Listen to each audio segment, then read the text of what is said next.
Welcome everybody to this little adventure because we have a 1970s original conference room for you. I think we have gone through most of the hurdles and we are lucky to have you all here for a session, a breakout session on new software and hardware for CCAM and their validation.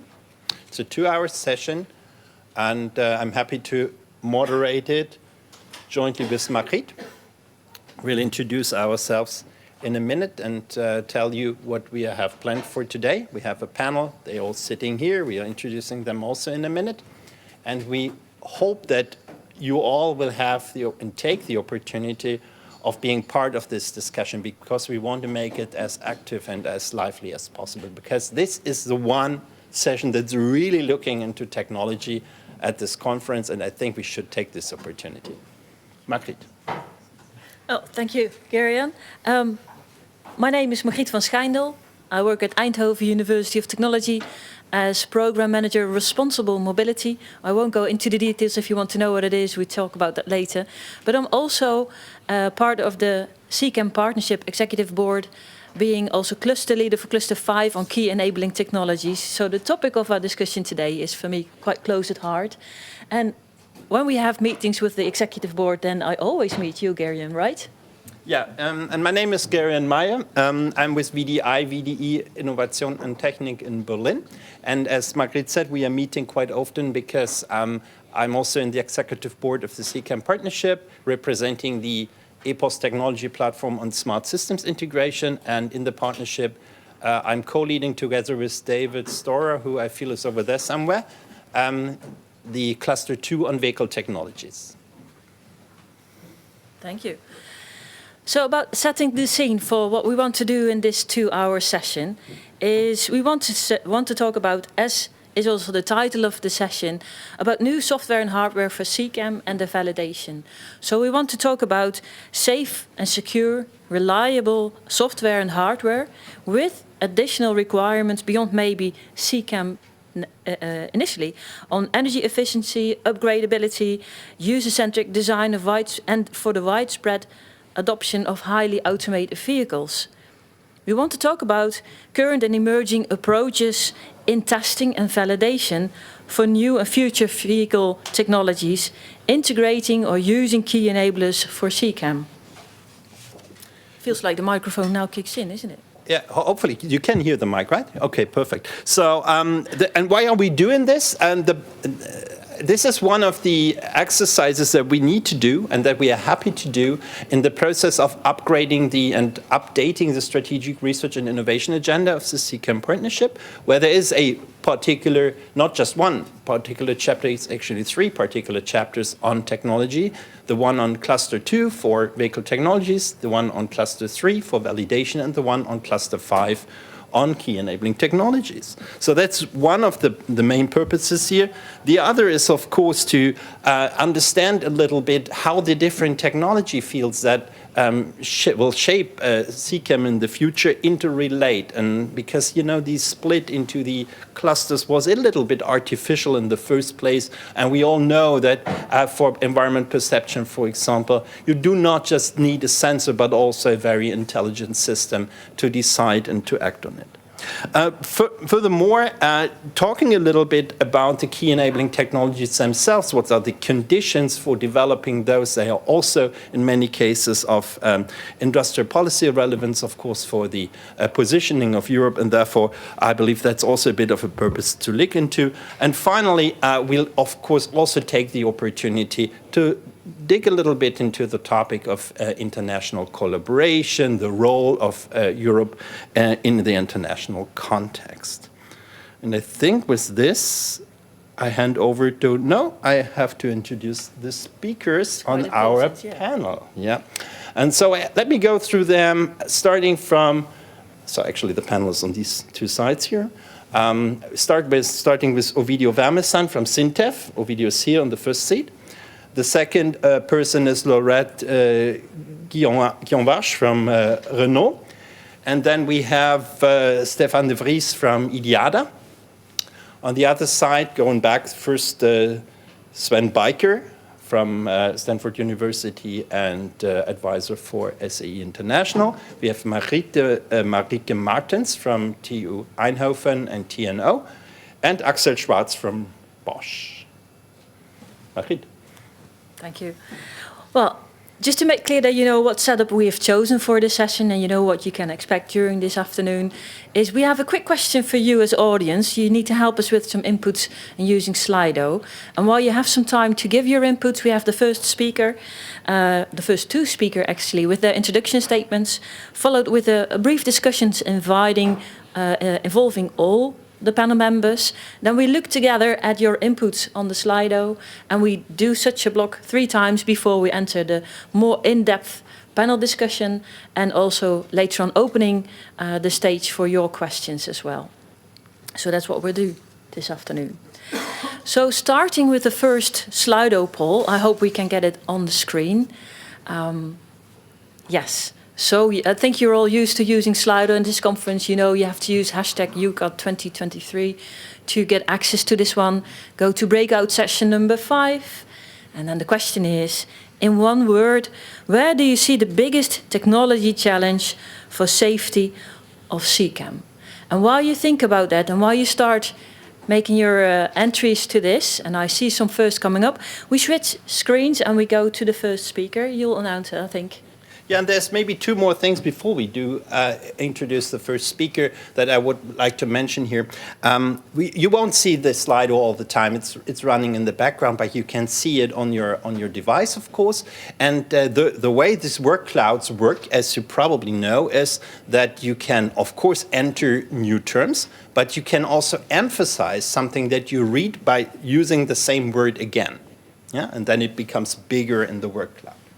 And the other thing I wanted to mention is that we have a rapporteur. Oh, yes. And the rapporteur is David Storer from CLEPA. David Storer is co-chairing jointly with me the cluster on vehicle technologies. With this, I think we can indeed introduce the first speaker. Honestly, I practiced a couple times. Laurette, isn't it? Laurette Guillenvarche. Thank you. So, Laurette, you've been working for Renault for over 20 years, almost 20 years, as far as I understand. And what I find really exciting about your bio, looking into it, is that you've gone through this whole innovation chain, yeah? Starting from doing your PhD in radar technologies, then continuing to work on ADAS and safety, and you led research groups there. You were in charge of the company's strategy on safety and ADAS. And you're also in the industry delegation of the CCAM partnership, representing the auto industry, auto manufacturers there. And from that point of view, we would be curious to understand, and this is for which I would like to invite you here, a bit, what from the perspective of the OEMs are the biggest hurdles or challenges in technology to make CCAM happen and to make it hit the road at some point. And I'll try to get your presentation up, and you're welcome. Hello, everyone. It's my pleasure to be here today, and my presentation is very short. It's just an idea that I wanted to share with you. The idea of Renault about these CCAM and ADAS systems. Our focus in Renault is really safety for all. So we have defined this Human First program recently, and it's really a key point for Renault. So what the first challenge for us is to allow safe mobility for everyone. And this is how the problem starts, or the challenge starts, because we have several roadblocks on our road to safe deployment of AD and ADAS. So because we are in this session, I first wanted to talk about the hardware challenges. So as already some of you pointed out in the Slido, we share your point. Perception is really something we need to work on, and we need sensors to be able to of course, detect environment, but also intelligent or artificial intelligence to be able to analyze situation, to be able to react the right way. This is an area where we really need to have new development and highly developed technologies. We don't really need more proof of concepts. What we really need as OEMs is something that works and that is not too expensive, of course, because we really want to provide that kind of driving assistance, and we want to assist our customers in their mobility, global mobility, in an affordable way. So we will not, and in Renault, maybe you know that, we are not looking toward a premium ADAS or system. We really want to provide affordable systems.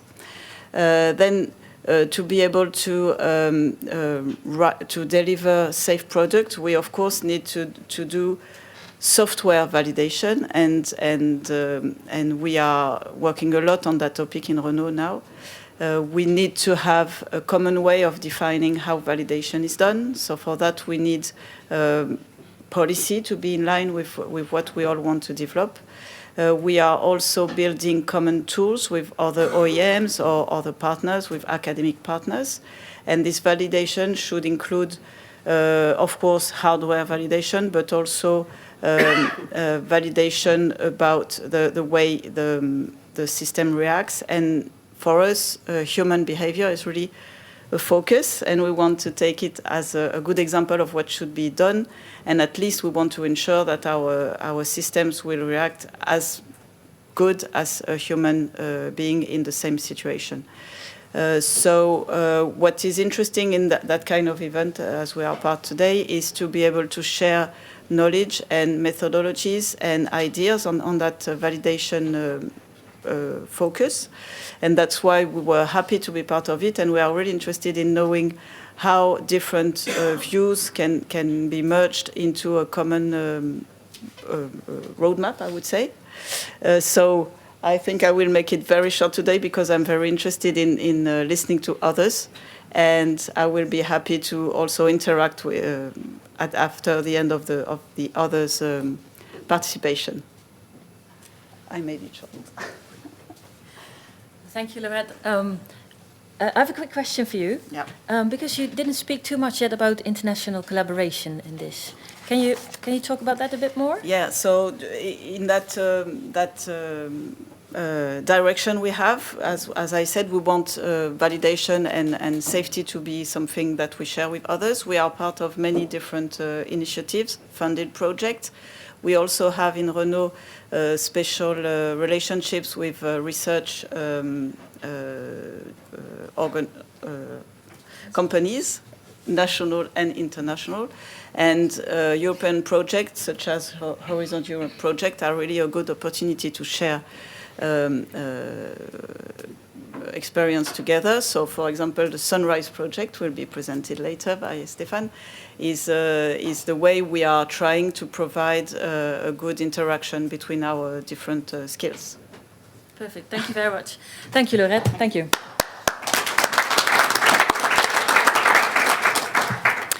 Well, our second speaker, Axel Schwartz, holds a PhD in semiconductor physics from Aachen, which is not too far from the region where I grew up, we discovered last night. And he started his Bosch career already back in 2001, but you've held several positions working on project management for body and energy and body systems, range sensing, but also you worked quite heavily on the part on smart camera for assisted driving. You were program director for sensors for level 4. And now, since the beginning of this year, I think, Axel, you are Vice President of Strategic Research Portfolio Management for Automated Intelligent Driving at Bosch, Robert Bosch GmbH, I'd say. What can you, Axel, tell us about the route from prototyping to broad implementation of self-driving? Oh, you stole my limelight, sorry. From prototyping towards broad implementation of self-driving technologies. You can come here to the front so we can all hear and see you quite well. Thank you. Thank you, Mark. Thanks for having me here. It's really a pleasure for me as basically representing also tier 1 section here at the CCAM. Machit, your question was how does it work? How do we come from prototyping towards industrialization? Yep. And I'm here to probably spoil the party a bit. I'm trying to take some bold statements so we get a bit of energy in here. If I do it simply, and I'll jump to a couple of slides later on that. I'm really convinced about that. We're still most of the players, the level 4 players, are still on the prototype level. And why is that? So why are we looking at most of them really prototyping? Why doesn't it shoot it off like we are waiting for that for 10, 15 years now, right? Is it technology? Really, is it a question of a LiDAR is a bit better or not that good? Loretta was pointing out prices. That's one of the factors we as a tier 1 are looking at. And probably also something we have to face the facts on, which is if we're talking about like standard automotive industry, we're talking about millions of cars we're producing, right? We're talking about whatever, a couple of millions of radars or cameras we're producing. This is not the case for level 4. So we have to face the fact that coming from prototyping to industrial part is the question of how do we make money in the end. And we as being Bosch, we want to make money. We're not here for just making it fly, right? So, this is what I meant. I'm going to spoil the party a bit because we've now been waiting for automated driving like level 4 for really a long time. And we've seen billions of dollars flowing in. And what we're seeing now is actually companies are dying away, right? They are not succeeding. So we see, I don't want to mention names, but in the end, we see that focus is going away more to electrification, something else, but risk money is taken out. And we have to work on that if we really want to make it successful. And one part to make it successful is, and we listened to that over the last 2 days, is the question, what are we really talking about? Are we talking about privately owned vehicles, which probably are only available to a very small amount of people? Are we talking about fleets, which is more the things what we have been seeing here? Are we talking about low-speed maneuvering? Are we talking about parking? So a lot of different aspects of level 4 or automated driving we have to cut apart. And from us as a tier 1 or from the tier 1 industry, the question is, how do I actually scale this stuff? So we're seeing here basically on the left-hand side, let me just simply guide you through the prototyping part. And you see that what I'm just depicted here, most are still sitting on the left-hand side. But between prototyping and actually making money, there is something in between. The first thing, you need to scale it. Yeah? You need to scale it into probably different vehicles. You need to scale it into passenger cars, into shuttles, into whatever trucks. And then you still don't make money. But then you need to scale it into ODDs, different cities. And just look at that. Look at where companies like Waymo and Cruise are sitting. Did they move out of San Francisco? Really? No, they didn't. And why don't they do it? Because it's just simply too expensive. If you have to spend a 3-digit million euro on every city, nobody's going to do it because it's just too expensive. So the key to that is we have to come to a scalable, modular way to really reuse stuff. We have to make use of data. So everybody is currently collecting data as a part of the new oil, right?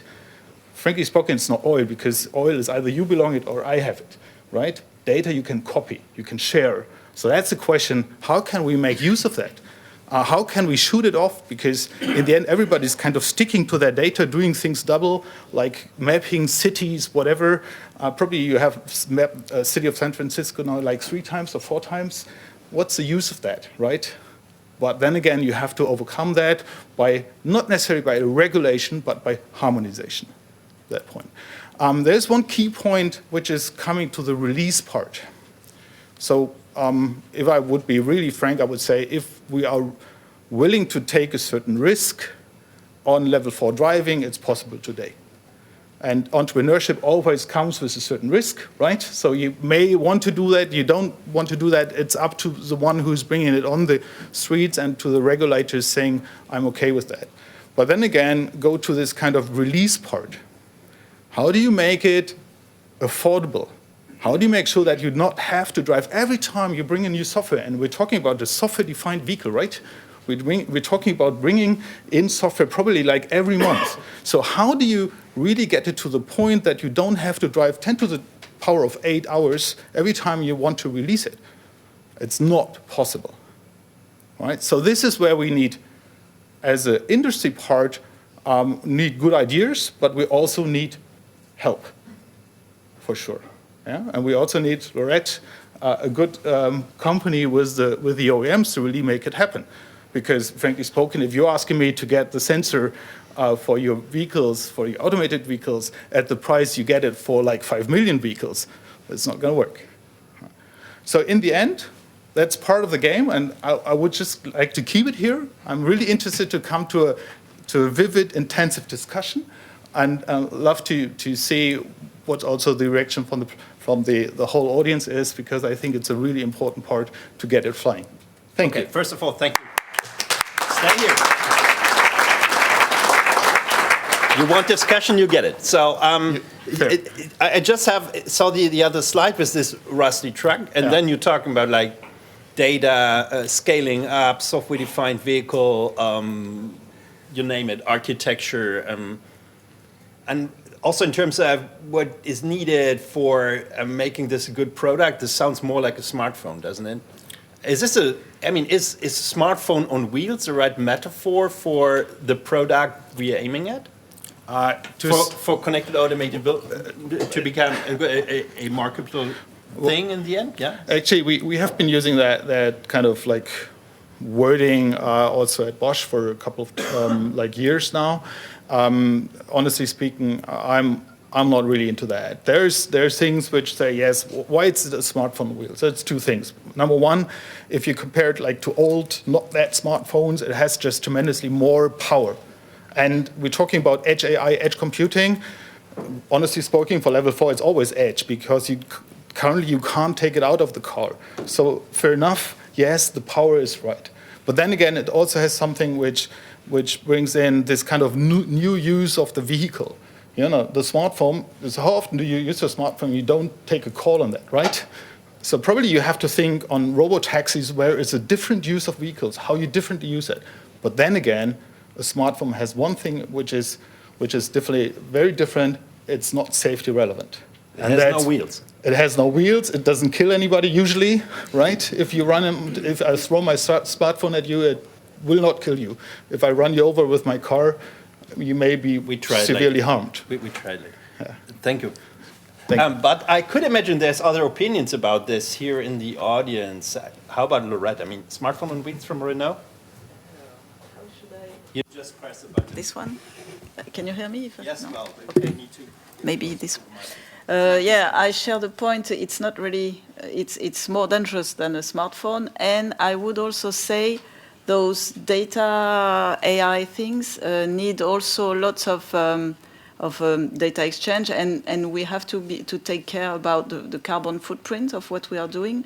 So we really need to be focused on essential features for driving, for moving, for having the mobility, and all the other features that are really fun and useful for a smartphone user need really to be filtered for driving use, just to make sure that what you are doing in your car is really something safe and it's not just entertainment, because you are not entertaining when you are driving such a big thing that can kill others. Sure, there's more dimensions of that product, but Ovidio, smartphone on wheels? So actually, in my presentation, you will see I put it as edge computing on wheels. Yes, because what we want in the future vehicles to replace one important element that we have today is the driver. And in order to replace the driver, you need a processing capability of the brain that will implement this function in the car. In addition, you optimize other elements. Of course, the connectivity will be one essential part, as distributed edge computing has to communicate with all the other vehicles and infrastructure. Do you recognize that sufficiently, or do you feel already like we need to go really back and forth? No, for me, I think I wouldn't stick on this kind of wording. We should discuss about what's behind that wording. For sure, I think it is a metaphor that helps us to talk about this, but it's not the end picture that we should have, for sure. No, definitely not.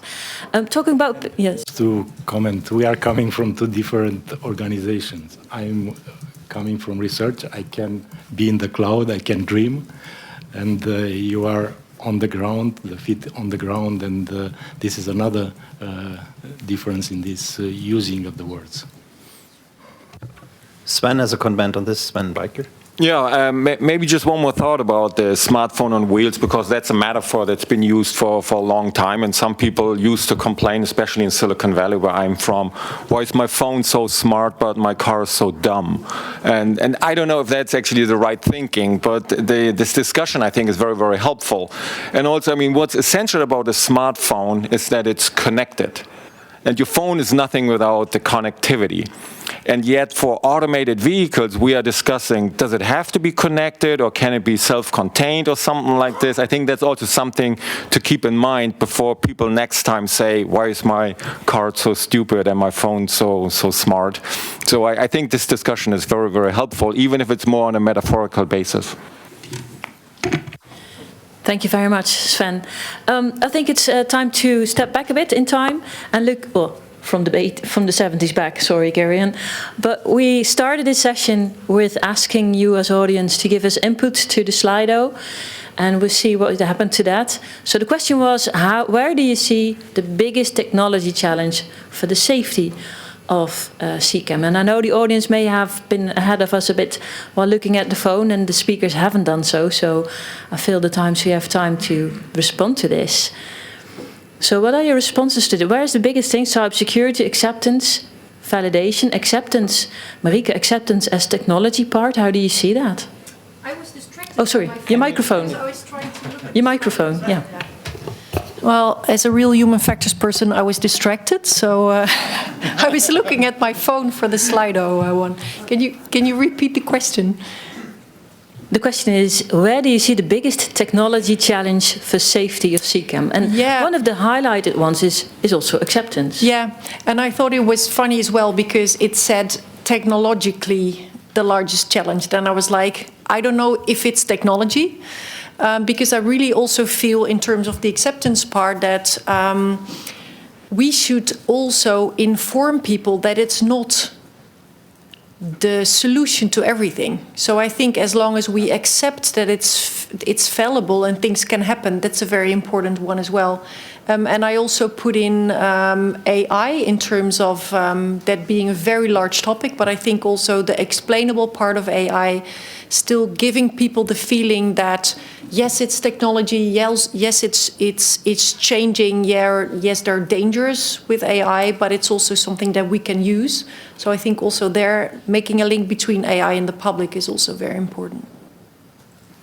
Thank you. And from the panel, other reflections on the picture? I think Sven, yes? So when looking at this, I was at first also surprised when this was building up that there are not that many real technology items on there. So there's not like LiDAR or like compute power or something like this. But yet these are all terms obviously related to technology and engineering.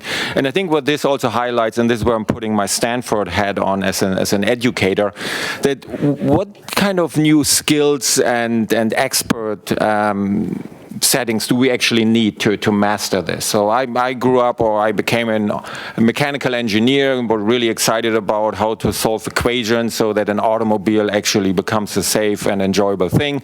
But here we see that it's getting much more interdisciplinary, and trust, for instance, is on there as well. And we probably, many of us know these discussions about the ethics of automated vehicles, whether that's a helpful discussion or not, it is happening. And I think we really need to realize that also the future experts or today's experts need a very different skill sets than just 10 or even more 20 years ago in the automotive industry. Is there more observations on this in the panel? Axel? Probably let me pick up on the AI stuff again. You know, it's like I'm sincerely convinced that we won't do automated driving without AI. So like model-based, whatever algorithms or whatever, it's not going to work. But then again, the question is, frankly spoken, AI, and I'm always saying that it feels like experimental physics without a theory to it, right? People are just observing what AI is doing. We're not really understanding what AI is doing, and I'm sure that you are going to pick up on that one.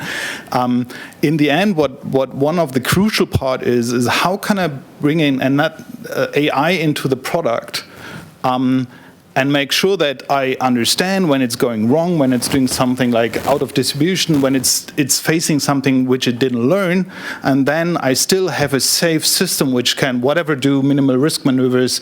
So that's one of the key questions, and I think that's also one of the research questions we really have to dive into. Obviously, we don't want to have this kind of like end-to-end black box training stuff, so we also want to have a different way of explainable, to have like fault tolerances in there, and so on. But in the end, I think one of the key things which are, and this is why I really like to have AI here is we have to do more research on AI and releasable architectures using AI. There's one more observation that I feel could be maybe unique a bit for the audience that we are having here, also this comprehensive approach that we are taking, the CCAM partnership. Sven, you said there's not very little on technology, but there's a lot on requirements for technology. Yeah, for example, it's robustness, there's reliability, there's trustworthiness, so and more. Yeah, so and I think this is a very exciting thing, because we are not defining the needs, the technology needs, just by the performance of a certain component, but also by the requirements for the use. And actually, we want to dig a bit deeper into this point with the second Slido question. So maybe if we could get the second Slido question up, Julia, that would be perfect, and I can already tell you what it is about. So in one word, which major technology issue do we need to jointly work on to enhance user acceptance and broad uptake of CCAM applications? So we're really taking the perspective of the usage now in order to derive from that the technology needs. Feel free to enter anything that comes to your mind into the Slido poll. And again, the way the Slido poll works is, if you see a word that's already expressing what you mean, repeat it, and it becomes bigger in the cloud. Like it? Yeah. And while you're doing that, I do the introduction to the next speaker, and I hope you'll be finished by then, so you can listen all to Stefan de Vries, who is business developer and project manager at IDIADA in Spain. He is quite keen on working on innovative ideas in mobility applications. Thinking out of the box is, I think, one of the keywords you like to work with, actually. And he's very active in worldwide development of initiatives on connected and automated driving, including, of course, also the design of new test facilities, engineering services, and validation of, for instance, CCAM technologies, which is the focus of your introduction statement. So what, Stefan, can you tell us about the approach, validation of CCAM technologies, and some of the international aspects to that part? And for this, we need the presentations back. Thank you to the text. I jump to my presentation. Yes, I hope to get it. Okay. Well, first of all, thank you for having me here. Very pleased to present this topic to you all, and hopefully it's of your interest. So, first of all, before I do an introduction to the Sunrise project, which we are coordinating from my company IDIADA, let me give you some context and some background on this project, because that context is safety assurance of connected and automated vehicles. And that is still remaining a significant challenge worldwide, as we probably all know. At least we seem to agree that there needs to be an approach that combines physical testing and virtual testing due to the high and increasing number of scenarios involved in this field. So validation in terms of simulation will have an important role to play. On that we seem to agree. But then in the last decade, many initiatives appeared and emerged on this topic, how to address the safety assurance of these kind of systems. And that kind of tends to a field of silo solutions and lacking a common approach tends to hamper the large-scale introduction of these kinds of systems in our society and the benefits that these systems, of course, bring along. And that's exactly where the Sunrise project is operating. Sunrise intends to interconnect these silos and make them collaborate in a harmonized way. So Sunrise stands for Safety Assurance Framework for Connected and Automated Mobility Systems. And that on itself is quite an abstract and intangible topic. So to give you an idea about the vision that we have for this project, we created this image. And in this image, you can see that there's various stakeholders in our society that each have their own specific interest in this safety assurance framework that we are trying to establish in this project. So for example, technology or vehicle developers ask us, our framework, what scenarios should I test my automated vehicles for? Or, very important aspect, certifiers ask our framework, how should I assess the safety of automated vehicles before I can put my stamp on it? But also, for example, tool developers might ask us, how can I make my tools fit to those of others in this field? So, to those questions, the Sunrise Safety Assurance Framework is trying to provide the answers and the solutions. And we do not do so alone. We do not start from scratch. We do not work independently. We collaborate with other initiatives like ours worldwide, both in Europe but also outside. For example, with Sakura in Japan and projects from the Pegasus family in Germany, like V&V Methods. Also, we aim to access different scenario databases that are already existing or that might appear in the future. We try to provide a layer, a federation layer, where we access each of these single databases for its scenarios that they hold. So we try to provide a harmonized layer for that, through which a user is able to access all those individual databases. So the total runtime of this project is 36 months, and we just got started. We are in month 9 right now. The budget is 13.5 million euros, almost, completely funded by the European Union. So now let's dive a little bit deeper into what components this framework now actually exists of. So I won't go into too much details here, but here you see that there's a central role for this CCAM safety assurance framework. That's the main item that we are working on in this project. And this framework consists basically of 3 things. That's a method, a tool chain, and a data framework.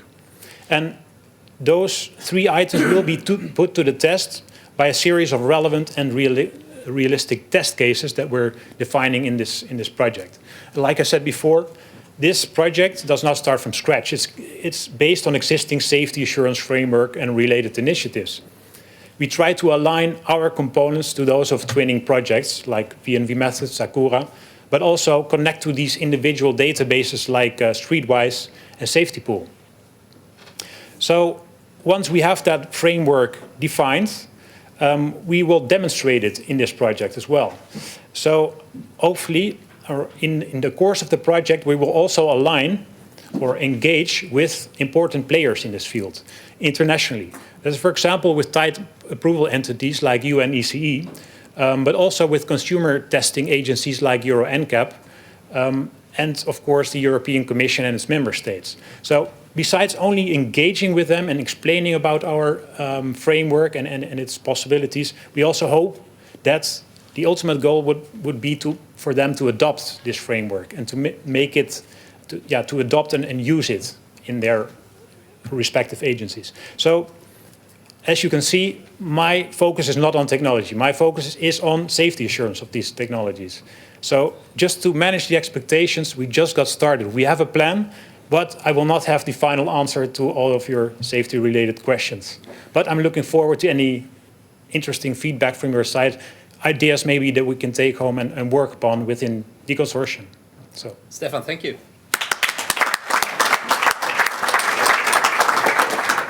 Yes, of course, we understand this is brand new work that's still in the making, and it's very impressive what we see, and you're promoting it also very well. My question is, does it also hold for what will come in automated mobility in the future, like autonomous cars, robo-taxi delivery robots, and things like that? Do you think it needs to be adapted to that, or will it actually be applicable right away?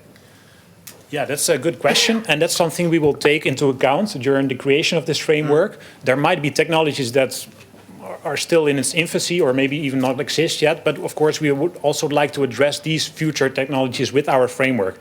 How we will do that exactly, that's not completely clear yet. We're at the start of the project, but we know we have to take that into account. And that probably means, yeah, besides making a framework that is flexible and scalable, it also means that it should probably be, to a high extent at least, technology agnostic. Just like the contributions that we will make to standardization and regulation. Those will mostly, we will try to make those technology agnostic. Very exciting. Thank you so much, Stefan. Okay. So the next person that I'd like to introduce a little bit more than I already did in the beginning is Marieke Martens. Marieke is working with TNO and the Technical University in Eindhoven. I understand that you're a professor there. And looking as a specialist into the interaction of humans and technology, which is a very exciting and also very broad fields, I guess, particular towards in these applications for the automotives and the cars and transportation systems. You're a member of various committees of ISO, for example, UNECE working groups and so on this. So a real expert on it. And I guess if I would say you would be an expert on user acceptance, you would probably disagree and say there's far more and we want to know more about that, Marieke.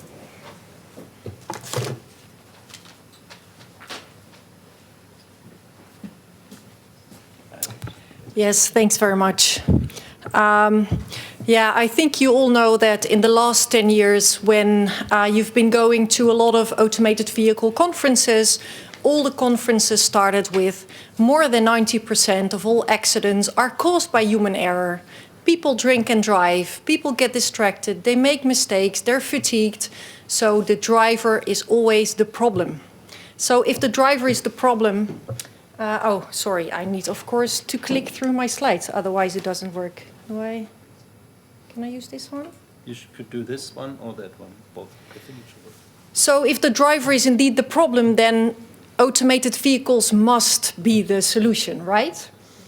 But in reality, we all see that things are working out differently. And what we do is we still blame the road users. We still say people don't understand the technology, people misuse the technology, people overtrust the technology.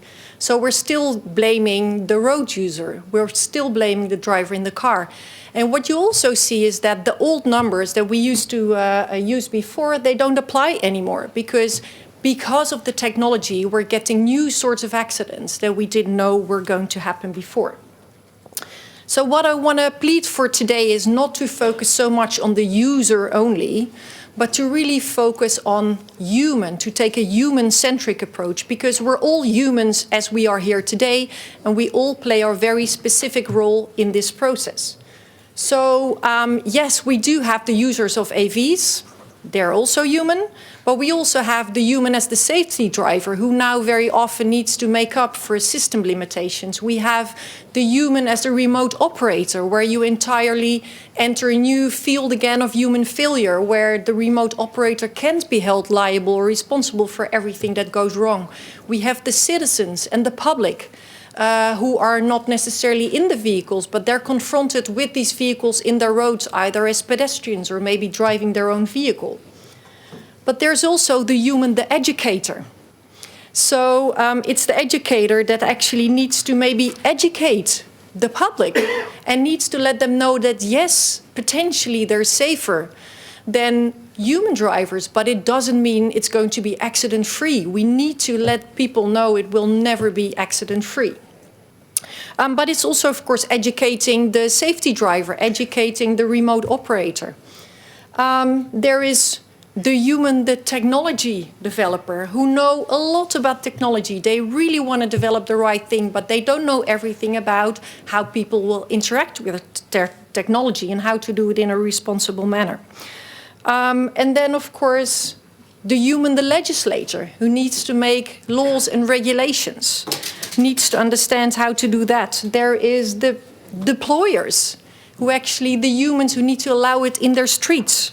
And then, of course, there is the human, the scientists, the researcher, who do a lot of very nice research, but are not always doing the things that people are looking forward to or actually need.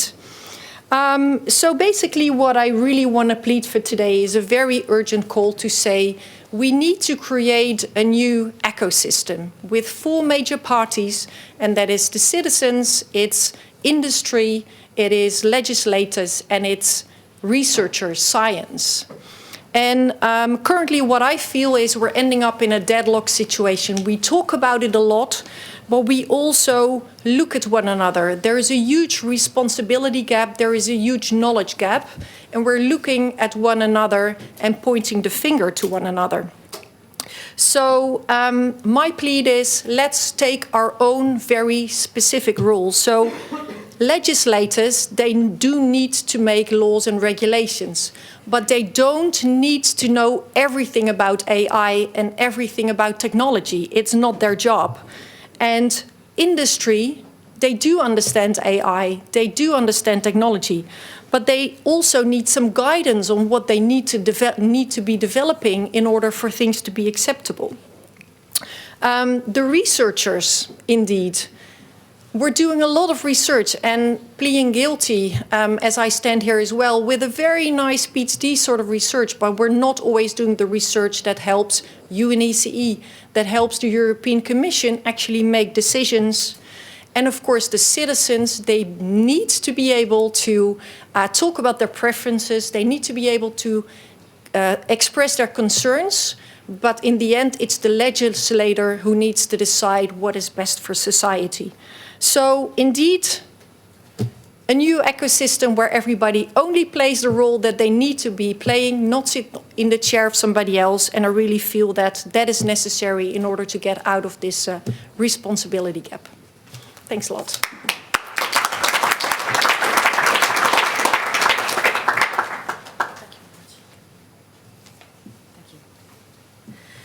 Thank you, Marieke. I think it also triggers a question which I'd like to pose to the other panel members, because what role will there be for human intelligence in future CCAM? I think with this perspective, taking this already as our new way of thinking, could you answer that, how you see that, the role of human intelligence in future CCAM? Sven, you start, sorry, Axel, you looked a bit puzzled already, like, oh, I'm being challenged, and you wanted to be challenged, so go ahead. Well, honestly spoken, I was struggling with the question. I told you that before when we discussed that a bit. I think from terms of the automated car, there's probably little like room for human intelligence, but I think what is fact is the cars will not run without human intelligence. You will have human intelligence in the background. If the car struggles, you have humans taking care of that. So that's one part of it probably, where you still have human intelligence. And the other part, I think, is this kind of looking how the car performs. It will be a constant monitoring. You will always look at what can I do better. So the human intelligence basically is monitoring the performance, the operation of the car, and is going to improve it, like probably on a monthly basis. Like. Thank you. And I think the human intelligence, as Marieke sketched it, with the new ecosystem thinking, then always the human intelligence will be, I think, on the background on the technical developments as well, right? Well, I understood, Marieke, a bit of differently. So I think it's more going away from this kind of driver-orientated picture, the user-orientated picture, as somebody like the community part. I believe to this part, it also belongs that we kind of, and you asked the question, what's the technology to get it running, right? That what is really the part, my feeling, it's not a technology, but it's exposing everybody to that technology. And we had that yesterday. We're still failing to expose people to automated driving in Europe. Sven, go ahead. Yeah, I think Marike actually told us already a lot about the human factors in automated vehicles, and Axel also gave good examples. But I also want to remind all of us that as we are talking about the future of CCAM, which the question was, very often we jump to the ultimate scenario, just a way or a setting of self-driving automated vehicles or something like that. But I guess we all know that the path towards that is pretty long. And the transition actually is where it's getting really interesting. And the second C in CCAM stands for cooperative. And that means that artificial intelligence needs to work together with human intelligence in the same traffic scene. And I think that's something to really think about, how actually these computer-controlled mechanisms work together with our brains in a safety-critical environment. And that's not easy to figure out, I think. It's a very exciting spin. Anybody has an idea on how this may work? Yeah, maybe the ultimate way of proving something is safe and can work would be to have an automation going through Place de l'Étoile in Paris and not having any accident, or even just making its way, because even just that is a challenge over there. And in that example, you see that human ability to adapt is really something that will, I think, never be reached by artificial intelligence, because it depends on others and on interactions, which are always, you can't learn that. So this is the ultimate goal, I guess. Probably a lot of edge cases where this is always required. But Ovidio, you have an opinion on this too? So I think as well human intelligence will be augmented by this autonomous system intelligence. So we as a species, we learn from nature, we learn from computers, we learn from experiences. I think interacting with the autonomous system will enhance and augment our intelligence as well. We will adapt. This is why we are intelligent species. Very curious to hear Marike's opinion about this. Yeah, I also wanted to say, I think, I mean, you have human intelligence and human dumbness. And I think the dumbest thing is to replace the things we do well with technology that we're not so sure that it works well. So I think part of the intelligence is also putting the technical intelligence for solutions or parts of operational design domains where we actually know it's going to work, and not put it for ODDs where we're not so sure that it actually will work. So that's also part of the intelligence. Do it where we really believe it has the opportunity to help to do the right thing, and maybe not start in the city center of Paris, because we're not too confident that it will do that. Yeah, that's why in Renault, at least, we try to do it step by step, and that's why we only have limited ODD 2 days, because we all know that we are not able to do everything. And the way of going to that point would be to have a separate field of investigations and reaching a certain level of technical development before going to the next step, I guess. Then Stefan, how do you see this in the light of the safety validation? Indeed. I'm going to be very pragmatic here. As we all know, ODDs are limited. And at a certain point, you leave that ODD and the human driver has to take over control. So that already, that means that the human driver, their intelligence is still very much needed in many cases. No, so looking at it from a safety validation point of view, the human will be needed to put these systems to the test. For example, in driver monitoring systems, to make sure that drivers are aware of or monitoring the environment. That's where testing will take place for sure, with humans, of course, but also that transition between inside and outside the ODD. That's where humans will also be involved in the testing to see what happens there and if that process is going well. So in that sense, there will be humans in the loop for validation testing. Just remember some of the information we got about the cruise system San Francisco with the remote control that they still have in the background, and it's actually at these edges of the ODDs where this is required, of course. Isn't that remote supervision? Isn't that remote supervision, not remote driving? Probably it is, you know better than I. Yeah.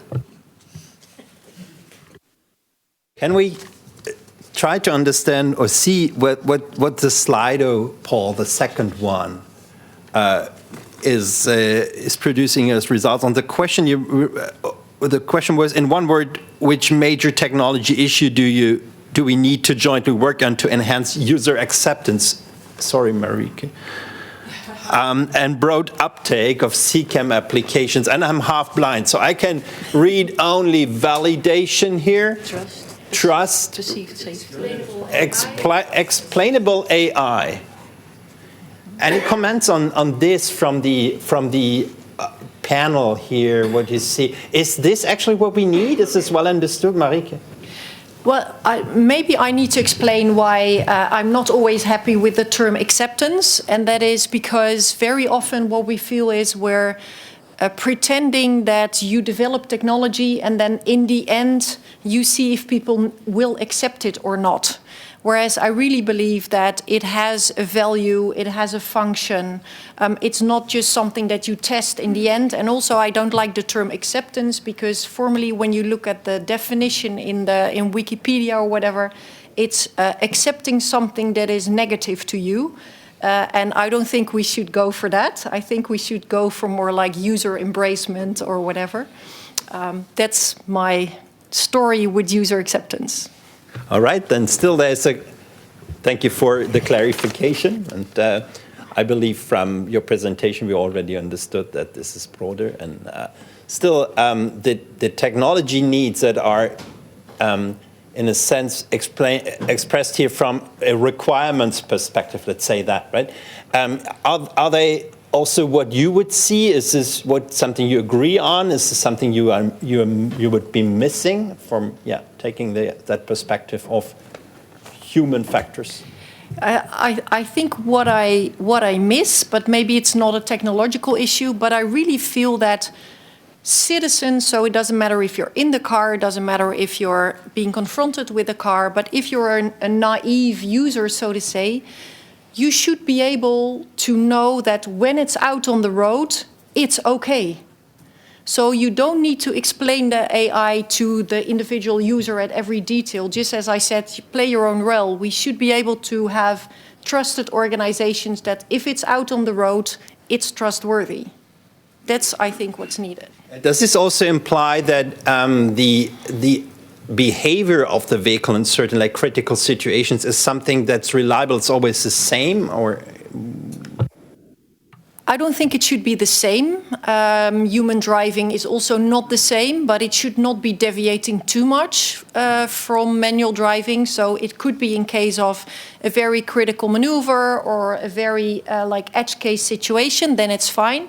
But if they're braking at very different locations, standing still in front of green lights, then of course it's deviating so much that it will be a safety risk in itself. So there are certain boundaries, but they don't at all have to be exactly the same.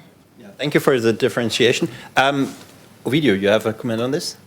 Yes, I think very important it's to remind that explainability of AI is needed because we consider the development of the AI as a black box development. When you have a model, you have a topology, you have a framework of that AI model, and then you apply a set of data for training that model, and you get the results. But the results have to be in a way understood as well by the general public. Usually we do this in mathematics. We have a theorem, we put that, but then we have to demonstrate it, and as is demonstrated, then it's easy to be accepted and used by others.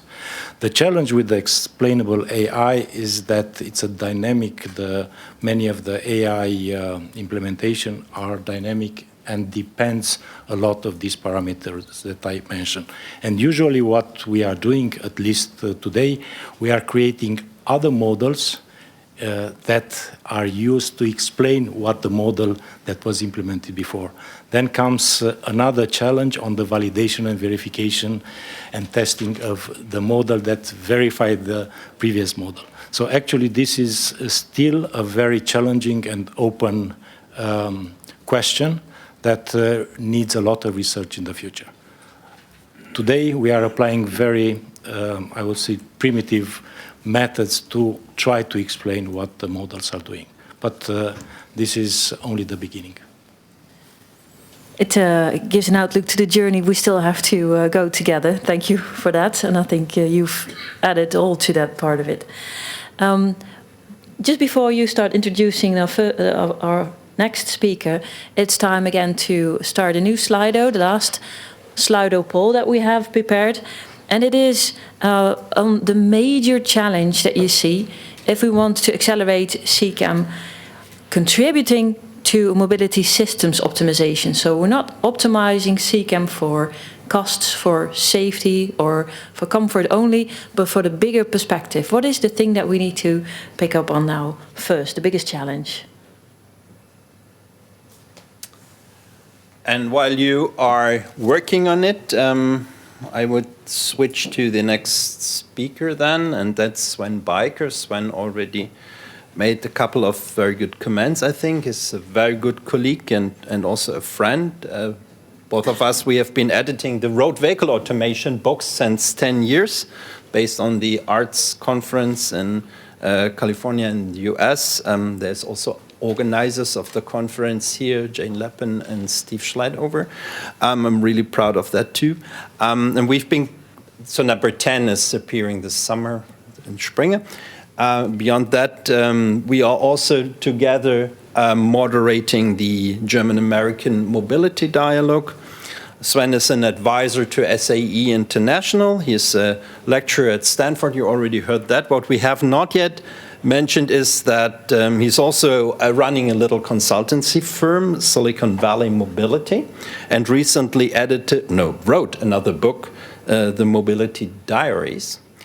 And with this background, and also knowing that he has been working in the automotive industry in the past and also in academia and in a major consultancy firm, I think he is the right person to now try to bring together all these building blocks in technology, AI and digitization and IT on the one hand, but also the other part that is in the name of Silicon Valley Mobility, namely the part on hardware, on electronics and semiconductors and sensors. And I'm really curious to see your statements, Sven.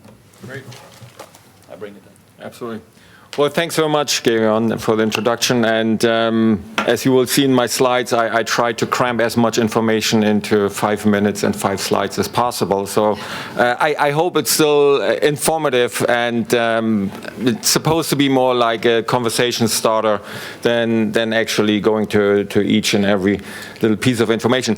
But what I'm doing here is basically looking at the work that I've been doing as my advisory role at SAE International, as Geron pointed out. And there was recently this one publication that we did looking at sensors for automated road vehicles. And that goes back to a publication we did about 5 years ago when we talked all about LiDAR and camera and the validation of these systems. And then now, 4.5 years later, what has changed? And the information on here is pretty indicative of that, what is actually still a big topic. What is the best sensor for an automated vehicle? Is it a LiDAR? Is it a camera? Is it a radar? Is it ultrasonics? Is it yet maybe other sensors that might not even be on there? And the discussion is still out there. And you probably are aware that there are luminaries in the industry who say, don't need LiDAR. LiDAR's a fool errands. Others say, well, you really need all three. Others maybe have their favorite two that they might put up there. And then they come up with these spider charts that you see on the left side of this chart here, which is like, well, some are good in bad weather only, others actually do relatively well even in fog and rain. And then what about the detection range and angular resolution? So you can basically pick something where you say, there's not a perfect solution, but you probably need a mix. And then the question becomes, what does heavy rain mean anyways? And this is where we had a discussion today during the lunch break as well. There's now more and more work actually being established to make rain measurable, for instance. And you can actually say this is what we call a heavy rain, and if a sensor performs under these conditions, then we can give it maybe a stamp of approval that you can rightfully say it actually works even in heavy rain. So more work needs to be done there so that we can then actually compare and also certify these sensors. But also then on the right side of this chart, what is still happening is what's the best material for these sensors. So for the detector diodes, I won't go into all the detail because honestly I also don't understand all the details, but do you use silicon or indium gallium arsenide, and do you use like 905 nanometer LiDAR or 1550 nanometer LiDAR? Bunch of discussion going on there. Cost is an issue, performance is an issue, also eye safety, which obviously matters a lot out there. So this is where we just see that technology has not really settled in terms of this is the best technology for an automated road vehicle. And then the third bullet point actually was quite interesting, and the way how this publication that I did there for SAE, how that works is you talk to a bunch of experts and ask them, what do you think, what's happening in this space? And then you basically write this report, which is more really about the debate on a topic than ultimate conclusions. And the third bullet says, it's not so much about the individual technology, but really how the whole concept of perception and sensing works. And therefore, I think it's also good that we had on our word cluster here that perception is still a topic that needs to be figured out. And then sensor fusion is a big topic. Do you want to fuse very early or later, which is where we could have a session in itself, so therefore I won't go into all the detail, but many unknown or unsettled topics in this space. And then AI, which is somewhat related to edge computing, maybe, depends how you want to look at it, but that's where the industry is also quite divided, how you want to use this. Axel, you also mentioned that is really something where the industry, especially the traditional industry, is struggling how to use this and also how to certify and explain this. The newer industry, if we want to call it, in Silicon Valley, might have a slightly different approach. But talking about hardware, don't forget, in the end, all this data and all this computation needs to happen somewhere. And this is a slide that's more indicative of my McKinsey background, I guess. So there has to be something with numbers and market forecasts. And on the top left part of this chart, you basically see what is the growth expected in annual automotive semiconductor sales. Okay, that's billions of dollars. And you see the bottom part, that's actually ADAS and automated drive systems. That's the strongest growth part in the semiconductor industry. But you also see in the more traditional parts that there's still some growth in it. So don't forget, and especially since we had the chip crisis and we're still not fully through it, where do we get the compute power for these vehicles for? But also the bottom part on the left side, what is the node size that we are using? Not sure if everybody's familiar with node sizes, but typically the smartphones that you have on your tables or on your pockets are around 10 nanometer technology, which is basically what the scaling factor for these chips is. And the automotive technology is typically much, much higher than this, so much larger if you want older technology.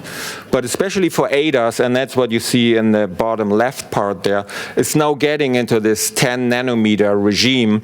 And that bears the question, as it takes less and less time for these very new silicon technologies to move from consumer electronics into automotive, how do we certify this? How do we make sure that actually if it becomes a smartphone on wheels, that it's actually fail-safe or actually withstands the challenges that we have in the automotive space regarding vibration and temperature and humidity and all of this.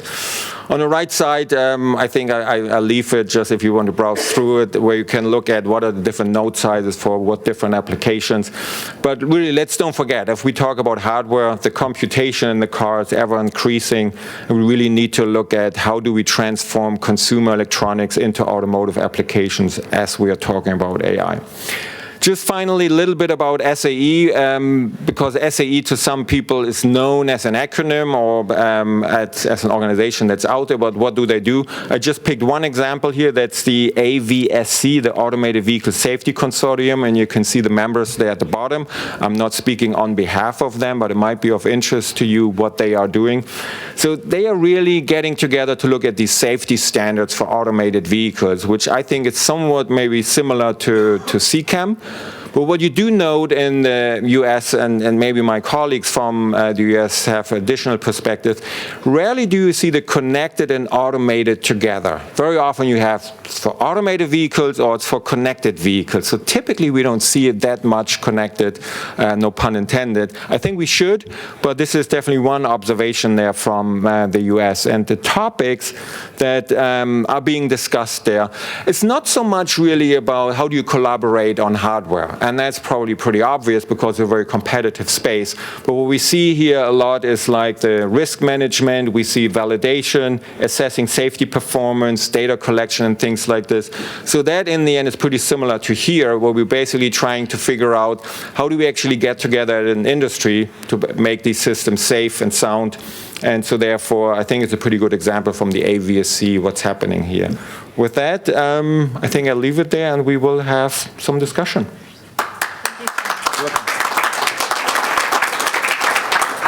Well, you spoke already about the safety validation of automated vehicles, but what I haven't heard so far is too much on how do you see the role of and the collaboration with European partners. Can you tell about that? Mm-hmm.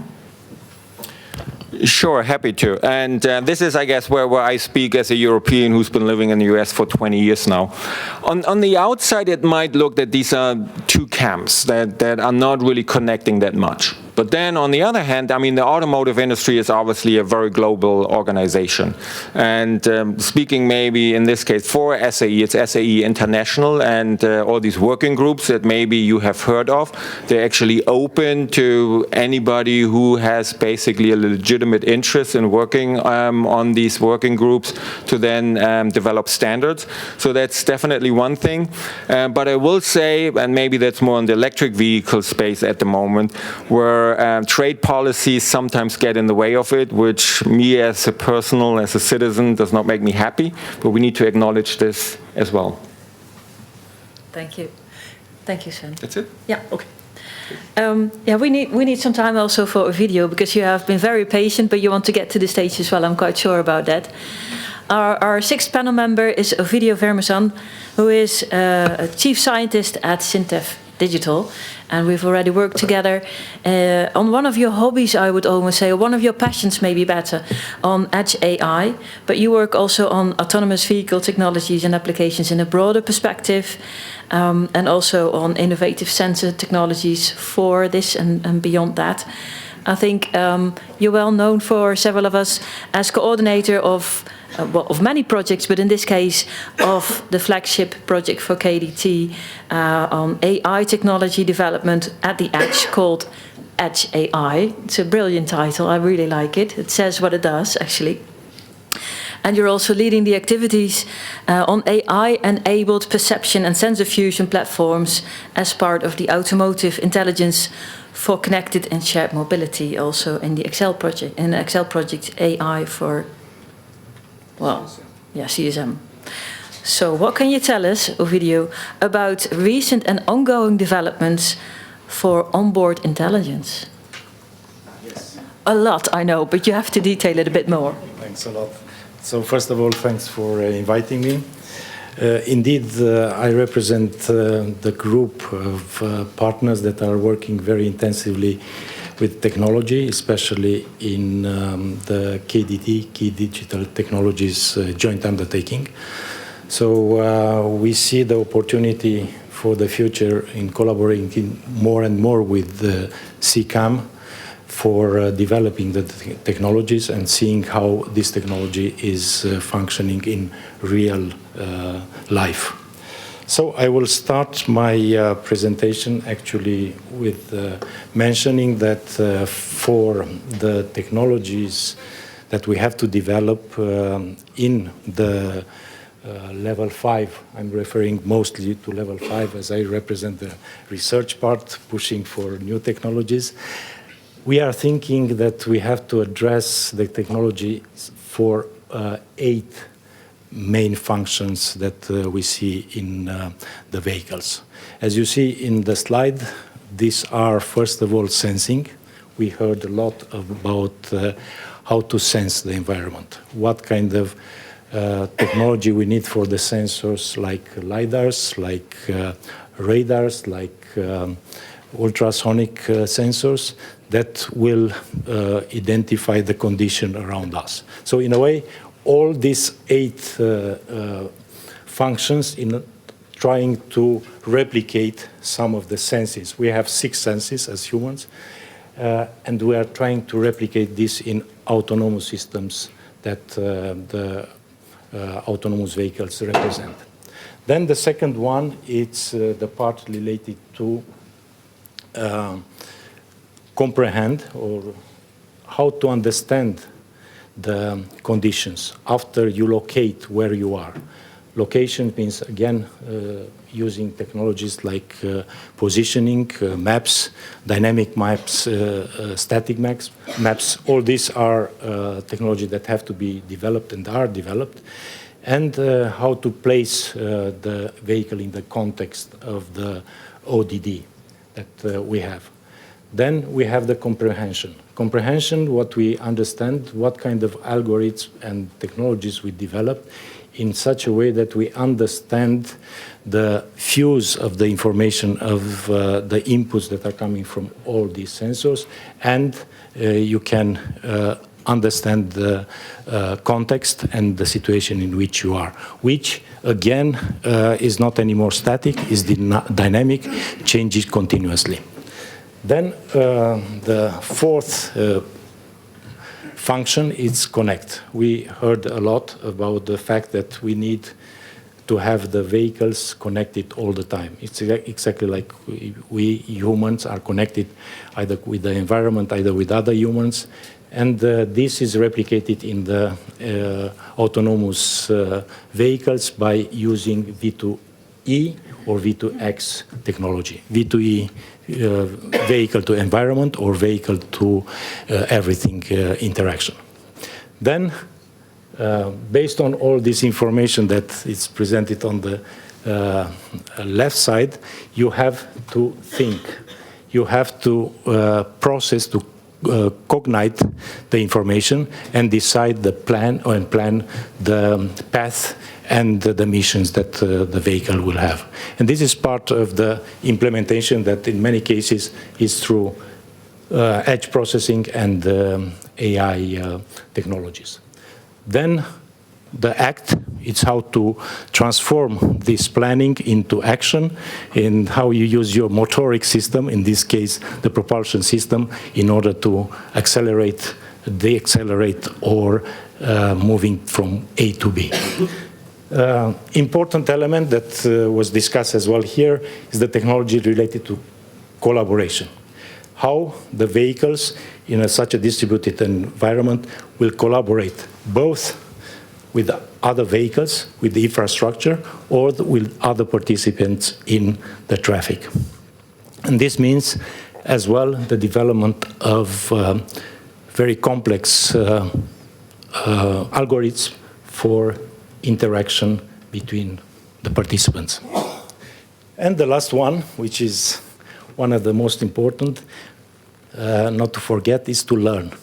From all the experience that the vehicles will go, they will collect the data and they will use the data for improving their performance. So this is a very important element. And then I will try to summarize some of the future, maybe, trends that we see for electronic and components development. First of all, in order to come here for the moving to level 5, the architecture, the vehicle architecture that we have today is not appropriate. So we will see a transition of this architecture from, let's say, domain-centric architecture to more zone-centric architecture. This will bring, of course, this is a possibility. How the architecture will look, we don't know. But what we know is there is a need for a change in the architecture. This is for sure. Then, on the part in implemented architecture, what kind of electronic components and system we need. And from the list that you have, I will not go into all the details. What we see very important is to move towards edge processing, increase the edge processing capabilities, platforms, as well include more and more AI technologies at the edge. And here, edge AI, it's one of the preferred terms where you move most of the AI processing closer to the sensors. And edge processing, you have to see it as a continuum that goes from the sensors up to the central unit of the vehicle. And then another very important point that I want to insist is on the intelligence.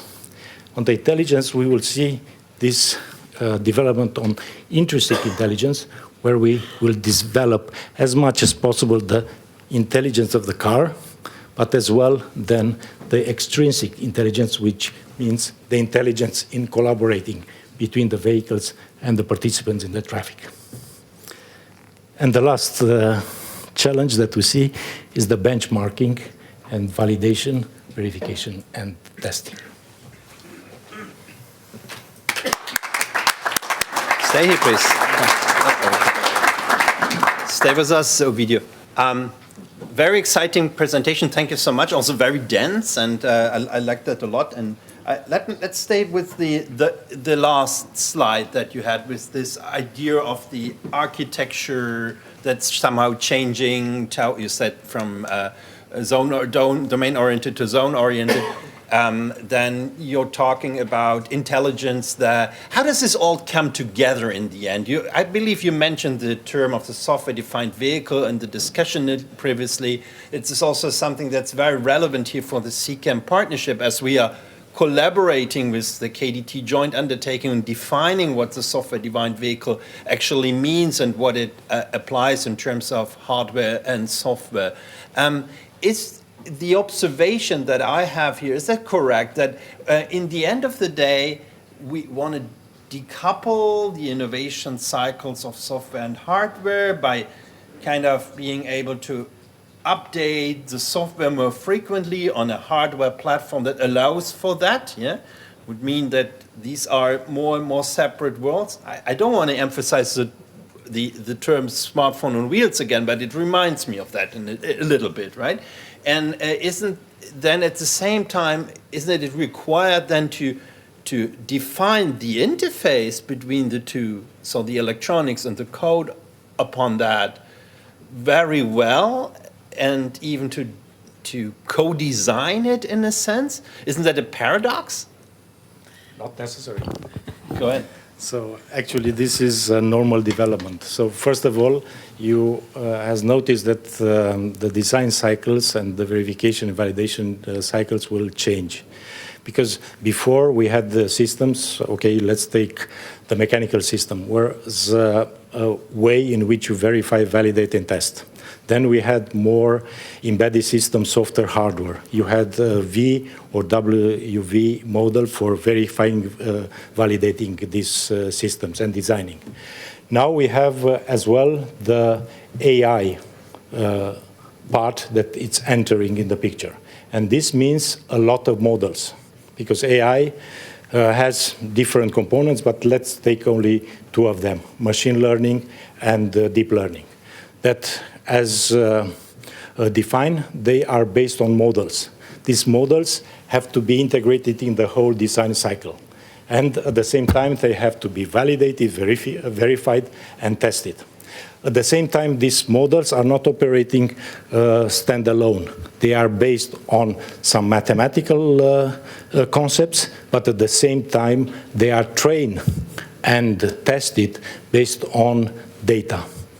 Data sets of data, which are very, very important, because you can learn a vehicle to behave badly by using a data set, or behaving very nicely by using a different data set, for example.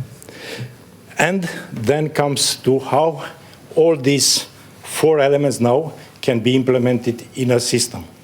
And then one of the solutions is to decouple the hardware and software.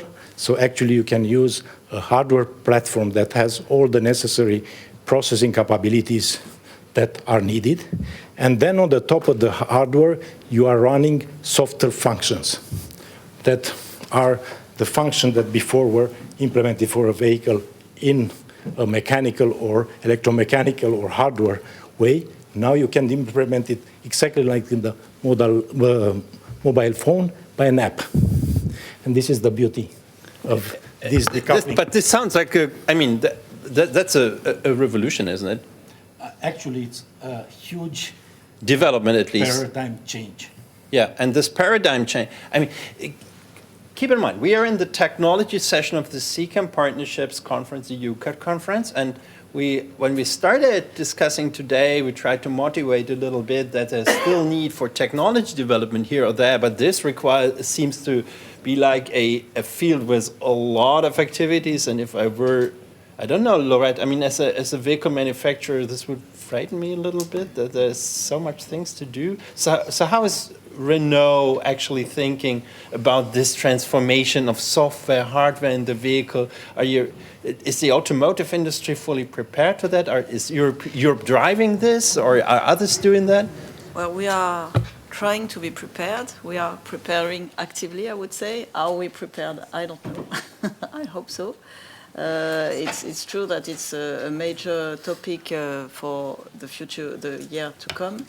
It will be a great opportunity to provide better functionalities to our customers. So we take it as a real positive challenge, but still we need to make sure that we provide the right level of quality of our products, and we have the right technologies. And still, as I mentioned at the starting, we have to ensure affordability for everyone. So we will always have in mind providing something that can be used and that can be bought and that's useful and safe.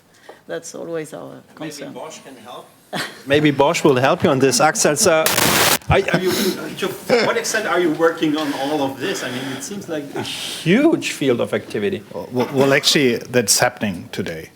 This kind of separating hardware, software, trying to layer off hardware is something which is at the core of the automotive industry.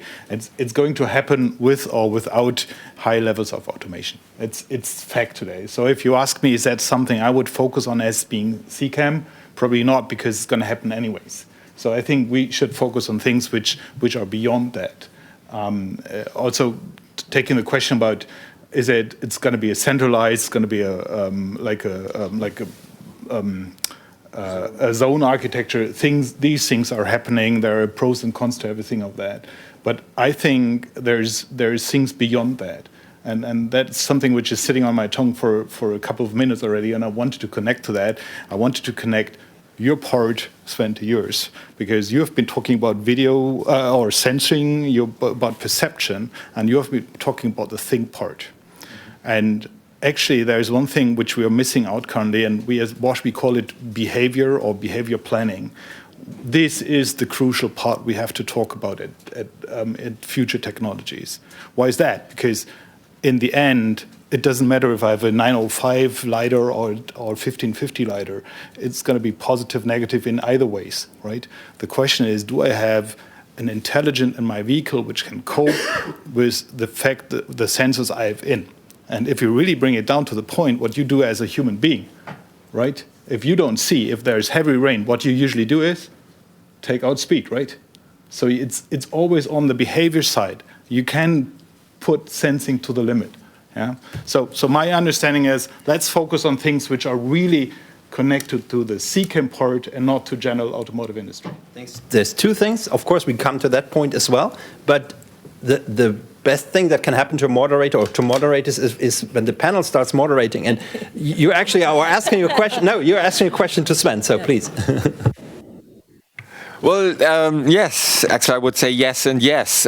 So sure, the software part, or especially the planning part, obviously, is in the end what's maybe the most challenging element of vehicle automation. Because typically, if I understand people in Silicon Valley correctly, they say perception, more or less solved. And the prediction, what's going to happen next, somewhat solved, but the planning, what should I do? That's really the big challenge.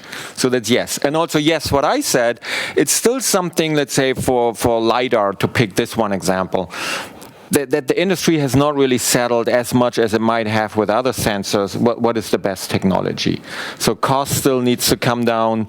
And one thing that we also discussed in the paper that I briefly talked about, what about crosstalk? If now all of a sudden 50 vehicles with LiDAR sensors coming together at Place de l'Étoile and shooting the laser beams at one another, are we getting some conflicting information there?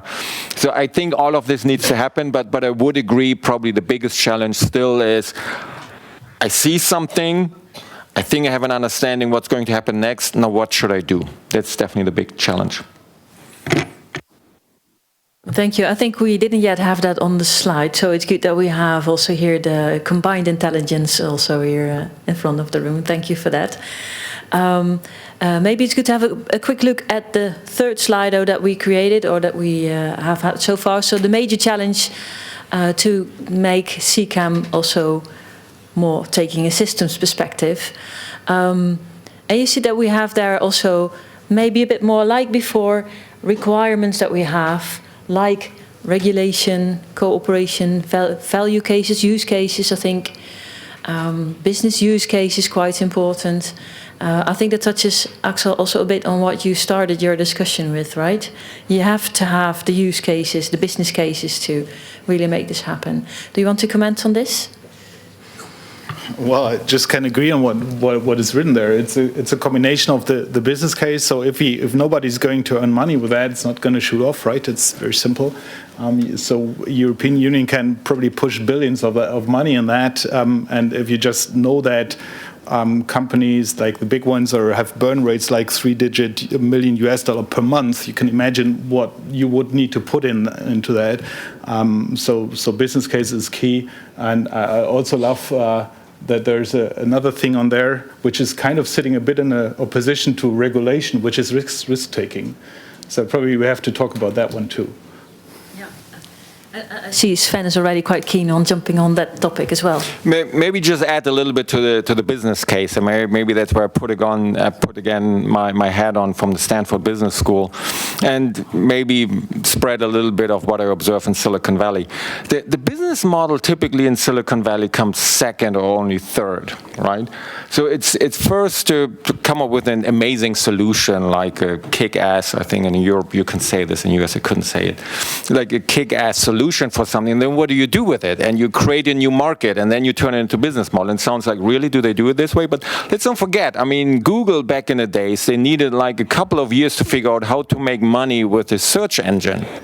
But in the end, obviously, they found a business model. And I would use this analogy also for automated driving, that the business model will follow at some point. And how I'd like to look at it, vehicle automation is somewhat a moving target, right? Sometimes it's trucking, then it's robotaxi, then it's last mile delivery, and then it's maybe just in mining or something like this. And then all of this is important.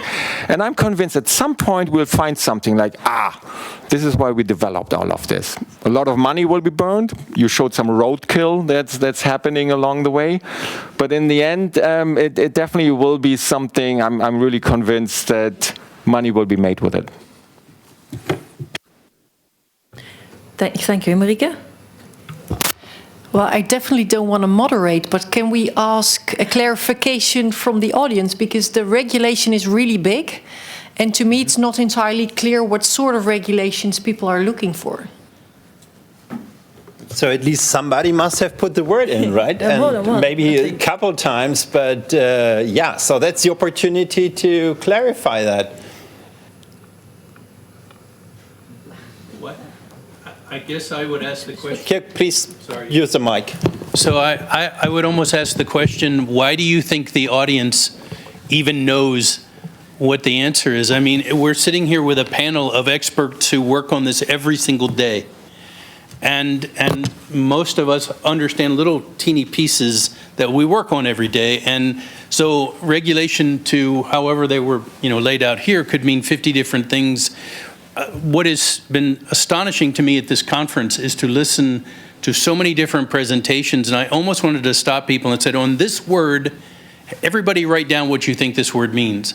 And I bet you we would have had 25 or 30 different explanations of what a word means. So regulation, that could mean 500 different things. I have been really struggling to try to find continuity in so much of what has been discussed here over the last 2 days. At the last CES and even the CES conference, Consumer Electronics Show in Las Vegas, the head of Mobileye stood up and he gave a presentation, and what he more or less said was, there are two different industries. One is automated vehicles, and it is separate and apart from what Bosch will be doing and what all the tier ones and tier twos in the automotive industry will be doing, because that's 2035 and beyond. And the rest of us are going to try to make money and survive until that somehow gets figured out. And we're going to work on level 2. And why are we going to work on level 2? Because it's what our customers want. Our customers would like to be able to go on a highway and be able to focus on something else while the car drives them, and hopefully it won't kill them. And so I'm just struggling with, as we're talking about this, I'm not seeing any clarity here, or even an understanding of. I mean, Axel, you kind of tried to say that in your first piece, right? That we're just trying to survive now with all this money we've invested and figure out how to monetize it until at some point in the future, what Sven just said was, magically we'll figure out a business case. So you want to have the panel also respond to it? Yeah, I would. I mean, do you all have the same sense at this, that there's almost talking past each other as it relates to connected and what does it mean, and automated and what does that mean, and because you have a lot of people out here who are trying to figure out what should I do when I leave here, and I still don't feel clarity. Let's give them the floor to answer that. Anybody from the... Yeah, Sven. Well, I can take a shot at it, maybe. So, as a lecturer at Stanford Business School and as a consultant in Silicon Valley, I decided at some point to admit that I don't know what the future of mobility really looks like. I know that it's going to be automated, electric, connected, and shared. So the trajectories are clear, but all four, maybe there's even more, are moving at a different speed.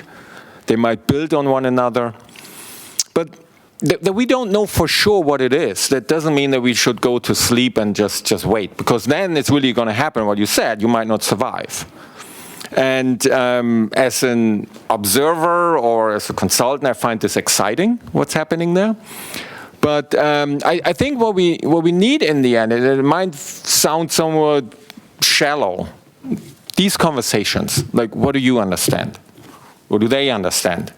And then say, we seem to have a similar understanding, so let's work together on something. And it might be larger corporations, like in a CCAM project envelope or something like this, or like two companies getting together. It's not a great answer maybe, but I definitely share your observation. That's what it is. It's messy. Any other comments on the mess? Here in the panel? Please, Stefan. Yeah, I completely agree with your what you said. I think, it's sometimes difficult to understand where we're going to. But did you come to this conference with the expectation that from tomorrow onwards you know what to do? It's a good one. I would argue that at the first EUCAD, at the EUCAD, I guess in 2019, I guess that was so in 17. Was it 17? There seemed to be real clarity about what was coming. And a lot of conversations about, okay, so now we know what's happening. How do we make it ubiquitous? How do we do the planning around what we know is coming, and it's coming fast? I feel like we've lost that clarity, and yet coming out of the COVID, agencies have kind of been doing a lot of little things. If you listen to the panel of states, so the different governments, I saw no continuity between anything that anybody was working on in their presentations. And so maybe not coming to this conference and knowing that I just saw no cohesion at all. Everyone working on their own internal little pieces, but no cohesion. Not even on something like the 10T, where maybe there would be a systemic approach. So we are in the session about technology development. So I appreciate your comments, but let's try to come a little bit back to that topic, I would suggest, and this is why people are in the room. And I would propose then, and therefore, actually, I thank you for opening the discussion to the audience by being part of the audience. And I think this is exactly also what we wanted to do at this point. So at this point now, it's up to you, all of you who are here and who have been listening, and of course raising your points and the Slido on what needs to see and what opportunities to see. Now it's a question really to all of you. Where do you believe are the important technology development steps that we need to take, whether from the perspective of an application, whether from the perspective of maybe regulation, maybe from the perspective of enabling technologies? What do you think still needs to be contributed to this discussion? It's up to you to raise this. You can do it through the Slido, actually, but and put questions in there. And we have Oyana over there who may help us to find good questions out of those that have been raised there. But you can also raise your voice right now, so you have a mic and you can speak up. So anybody wants to make a comment on the topic of this session, maybe also have a question to this panel? Yes, please, over there. Horst. Horst Flügel from AVL.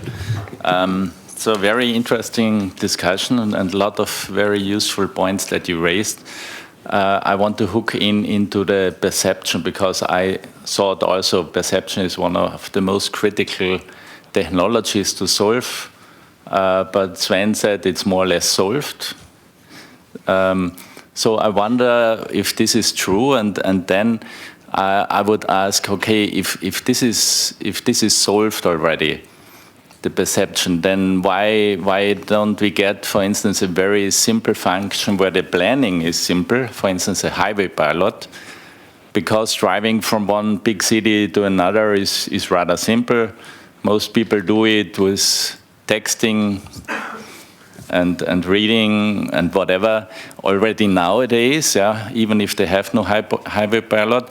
But reading longer text messages or emails is not possible. This might be quite useful. This might be also a business case. I don't know. So why don't we have that? If the perception is already solved, path planning is also very easy. Why don't we get it? Well, Sven, I think you're having a... I guess I'm on the spot now. Sure, happy to take it. So what I said, and I'm not sure if I was clear, so it's about perception, prediction and planning, and then obviously execution, and how do you control your brakes and steering and such. And when I listen to the experts who are working on these technologies, and sure, sometimes they tend to overhype their accomplishments, but that perception is the most progressed. That basically you have your LiDAR, you have a camera and radar and other things, and you can basically say that that's an obstacle, and typically you can even say that's a human, and this is a tree, and this is a trash can. So that works pretty well. But basically, if I take your words, then you seem to imply that also the planning is solved. And this is where I say the planning is not so much solved. So you know what is out there, but then to translate this into something, I'm going to do this next, this is the big challenge.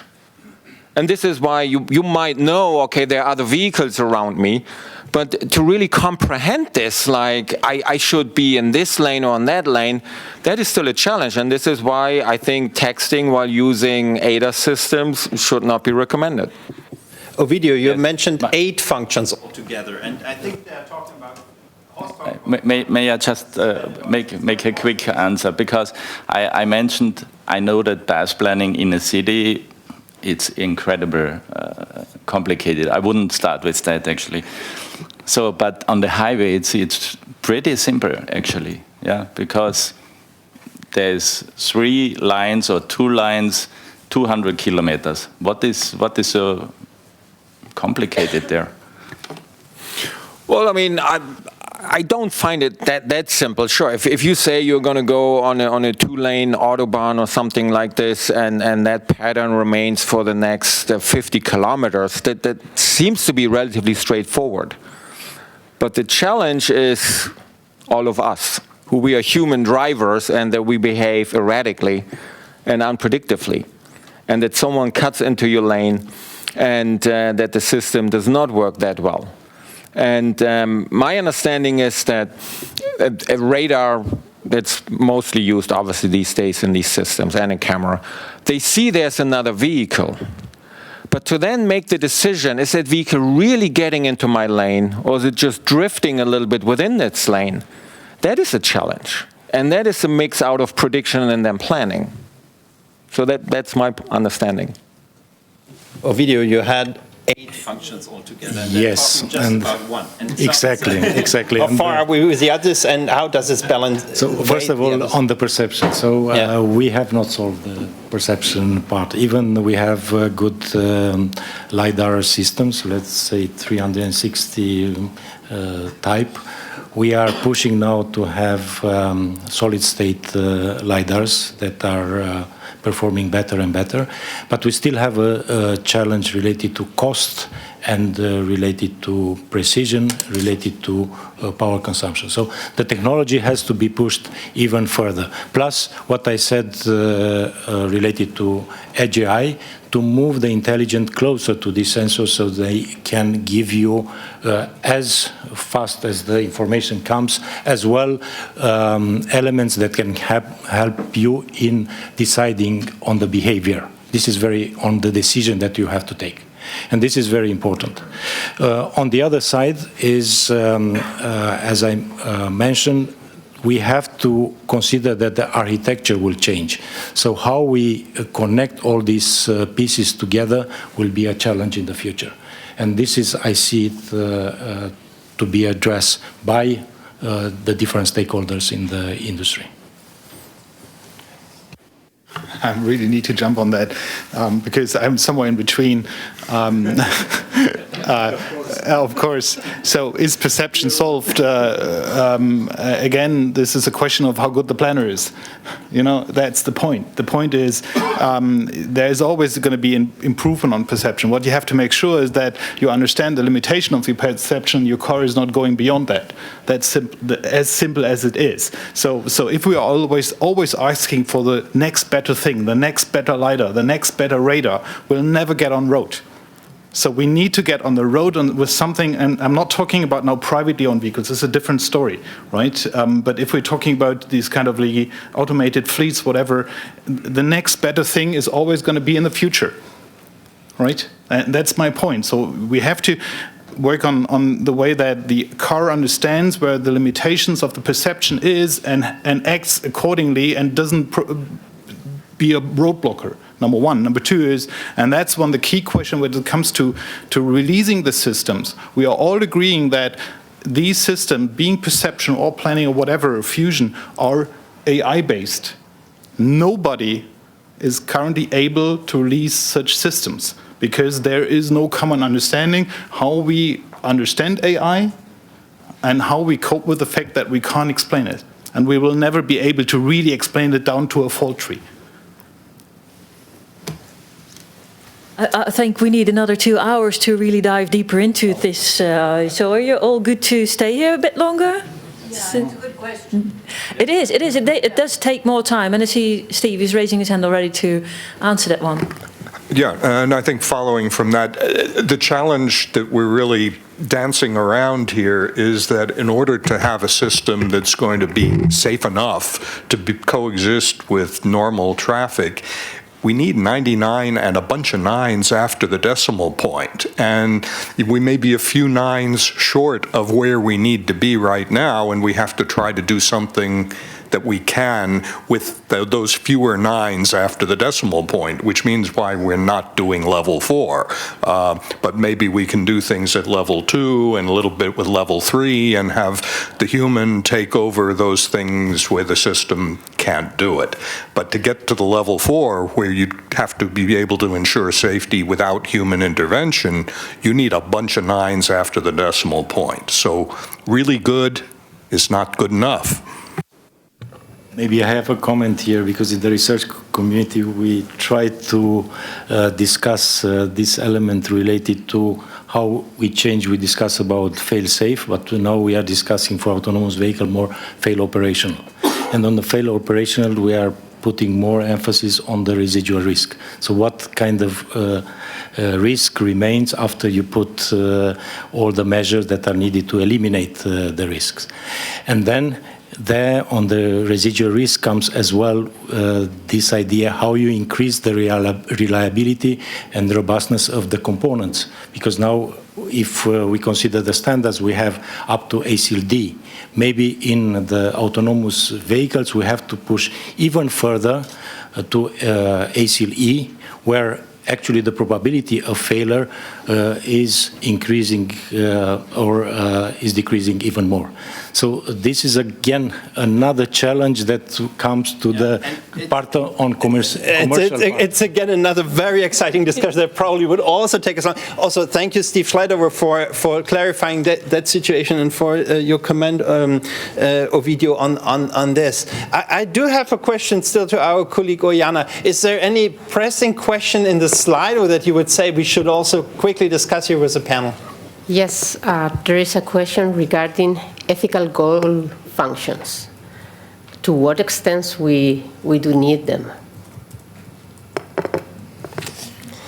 It's dealing with, I assume that it's dealing with AI, as we are dealing with AI. So yes, it's not only about designing driven functions, it's also about designing ethical driven functions. I think, Marieke, I would say that ethical goal functions is one of the things that you really work on quite a lot, isn't it? To what extent do we need them? Yes, because one thing is where I always say, in order to really get cars to do the right thing, we can learn from human behavior, but we can't train them on human behavior. So the problem with deep learning is that we have a lot of data, but we cannot explain anymore why the thing is doing what it does. So it's not explainable. It can't be used. It will include human error as well, and it doesn't actually transfer to situation that it hasn't encountered before. So what we plead for is to make ethical goal functions that actually tell the system what to optimize on. And this was also why I don't think we talked a lot about it for the optimization question that was also asked. It's not only about safety, it's also about time efficiency, because if we really want to be safe, we're standing still, and that's also not what we want to do. So we really need to specify the priorities on what the system should optimize on, and then it's up to the people who are actually developing actually the AI algorithms to actually show that they're doing this in this specific way in order to optimize in this and this priority that we all agree on. And we really feel that that's the way to go. So that's again also my plea for not saying the government it should ideally be done in this way, but to say in these and these priorities it should optimize its function on. And this is what we call ethical goal functions. Thank you so much, and that's really important. That's another very important point for us to take into account, all of us who are in the CCAM partnership, for the updating of the SRIA that is going on right now, all these little discussions that we're having, all these points that have been raised. I think it's super important. And as the time is more or less up, I think we should come to a point where we can say this is nicely closed, and we will close by a final question. Yeah, I'd almost say this is the $1 million or 99,999 whatever $1 million, whatever. But it's a 30-second question to all of the panel members. This is the 4th edition of the EUCAD conference, and I assume there will be a 5th one in 2 years' time. So when we meet again in 2 years' time, what do you think have been the biggest achievements on CCAM that we, since today, started from today? So, Stefan, can I start with you? Yeah, that's the Sunrise Safety Assurance Framework.